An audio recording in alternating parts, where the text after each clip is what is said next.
हे guys it's day 30. Almost late झालं आहे. मग 8:45ची ट्रेन आहे आणि आता 8:17 झालं आहे.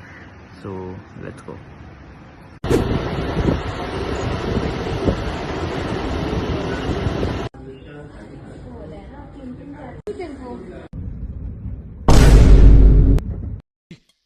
भाई हम तो शुरू होते ही खत्म हो गया यार.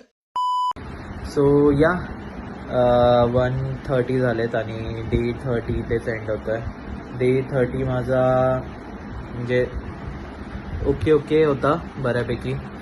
सकाळी नाश्त्याला मी दूध आणि पोळी खाल्ली. त्याच्यानंतर दुपारी अराउंड 2च्या आसपास मी डबा घेऊन गेलेलो. भुर्जी आणि भाकरी खाल्ली अँड देन ब्लॅक कॉफी. संध्याकाळी मला ॲक्च्युली खूप भूक लागली एंडला. तर 6:30-7च्या आसपास मला जवळपास काहीच असं हेल्दी काहीच भेटत नव्हतं. शेवटी मग एक शॉर्मा खाल्ला. मला ॲक्च्युली सर्दी झाली माहिती आहे. फ्रॉम नोवेअर मला मे बी व्हायरल इन्फेक्शनमुळे झालं असेल. थंड मग मी कारण थंड बंद केलं आहे मी. शॉर्मा खाल्ला 7 वाजता. त्याच्यानंतर आता काहीच नाही आहे. सो डे 30 ऑलमोस्ट 1 मंथ झाला. सर ऑनेस्टली बोलायचं गेलो ना तर मला स्टार्टिंगला खूप चांगलं वाटत होतं. मला स्टार्टिंगला बोलतो एनर्जेटिक वाटत होतं. ते फील होत होतं आणि थोडं बॉडीमध्ये चेंजेस पण झालेले.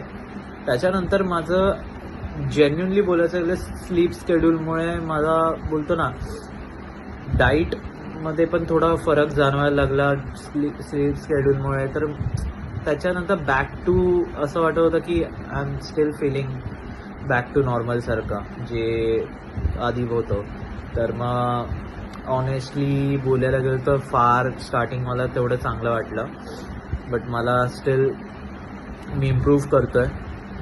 तर मग या 1 मंथ झालं आहे आणि स्टील आय फील की मी अजून बेटर करू शकतो. मला स्वतःला असं वाटतं की रिझल्ट्स काही आले नाही आहेत तेवढे. So I do more better. अजून बरेच 6 महिने आहेत. So do support each.